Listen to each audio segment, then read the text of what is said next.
RTV app వార్తల్ని క్షణాల్లో చదివే అవకాశం ఉంటుంది. ఒక న్యూస్ పేపర్, ఒక టెలివిజన్ ఛానల్ మీ చేతుల్లో ఎప్పుడూ ఉంటాయి. జగిత్యాల జిల్లాలో ఒక ఆశా వర్కర్ మీద అత్యాచారం జరిగింది. మరి ఆమె డ్యూటీ చేసి ఇంటికి వస్తుంటే ఒక దుర్మార్గుడు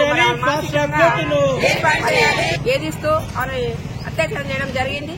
కనుక ఈ రోజు మహిళలందరం కూడా ఆమె న్యాయం జరిగేంత వరకు పోరాడుతూ ఉంటాం. ప్రభుత్వం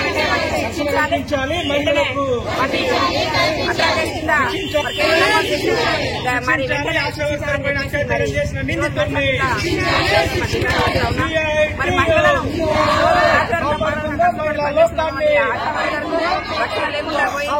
మరి ఎంతో కాలం నుంచి పనిచేస్తున్నటువంటి కుటుంబానికి ఆమె తోడుగా ఉన్నటువంటి ఆశా వర్కర్లు మరి ఈ రోజు మహిళలకు ఇలాంటి అన్యాయం జరిగితే మరి ఫ్యూచర్లో మన ఆశా వర్కర్లకు కానీ మహిళా లోకానికి కానీ ఎలాంటి రక్షణ లేదు. ప్రభుత్వం వెంటనే స్పందించి మరి ఆశా వర్కర్ న్యాయం జరగాలని చెప్పేసి వెంటనే మరి ఆశా వర్కర్ డిమాండ్ చేస్తా ఉన్నాం. లేకపోతే మరి రాష్ట్ర వ్యాప్తంగా ఉన్న ఆశా వర్గాలను కూడా పెద్ద పోరాటం చేపట్టామని చెప్పి మరిన్ని వీడియోస్ కోసం ఛానల్ ని సబ్స్క్రైబ్ చేయండి. లేటెస్ట్ అప్డేట్స్ కోసం వాట్సాప్ ఛానల్ ని ఫాలో చేయండి. అండ్ లింక్ డిస్క్రిప్షన్ లో ఉంది.